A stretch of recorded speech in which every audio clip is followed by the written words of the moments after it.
Hello beautiful people, Carl here from Brrraaains A Head-Banging Life, gbhblofficial for short, and it's album review time. An interesting one, we're taking a look at work, a transformation, a re-entry into the melancholic self. It is OPVS NOIR, Volume 1, a grandiose undertaking by Lord of the Lost. Not only is it the first album as a six-piece band, but it also marks the beginning of an entire album trilogy, set to be released in multiple editions, including, of course, strictly limited collector's items. If you're a big fan, get on that, as each volume is going to contain 11 songs, totaling 33 tracks overall. And Volume 1 will be released on August 8th, 2025 via Napalm Records.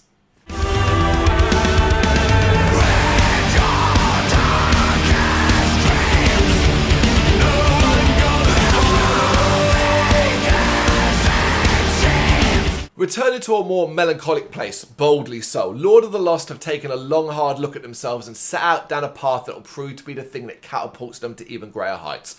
They already can be called stars, but they're about to go super bloody nova, and it's all because of a more cohesive and focused dark rock sound that distills their extravagant side into something more theatrical.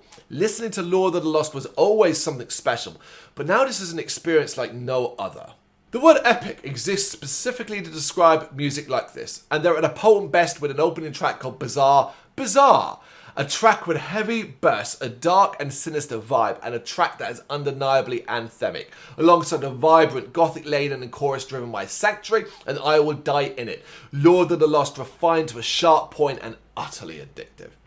Another mighty cool aspect of this record is how collaborative it is, and Lord of the Lost have sought out a variety of top tier guest artists to help them make this record special. From Without Temptation on the, well, it's simply gorgeous Light Can Only Shine in the Darkness, where Sharon Den Adele's stunning vocals soar and work so well alongside Chris Harm's deep tones, to the ambitious Moonstruck, which features a band called Stim Gwalt, a 12-piece dark a cappella ensemble. And then we have Whiplasher Bernadotte from Death Stars, helping give Lord of the Lost a filthy industrial style.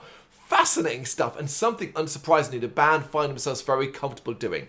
You really can feel the confidence in Lord of the Lost throughout. Without you, I'll be heartless.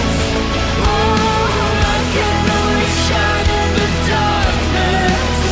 Without you, I'll be heartless. So dramatic, so colourful, so pretty, and so much fun. Lord of the Lost continue their epic run with another likeable banger that makes the cello more metal than ever. It's Ghost. It features Tina Gua, and it is an epic, but without an epic length. It's also over the top, but without being a parody of cinematic grandeur. Lord of the Lost have been careful to not overdo it anywhere here, as something they've been guilty of plenty of times in the past. Although, saying that, it does get mightily close with Lords of Fire though. But what do you expect when First Ones, I have no idea if I pronounced that band correctly, I struggle all the time, but they're involved, and you know what that means. We still love them, and there's no denying that this track is stupidly anthemic and so much fun. Whereas The Things We Do for Love isn't fun. But it is spectacular, and Lord of the Lost at their absolute best, combining soaring melodies, dramatic synth, blasts of aggressive heaviness, and deep layers of cinematic and gothic opulence.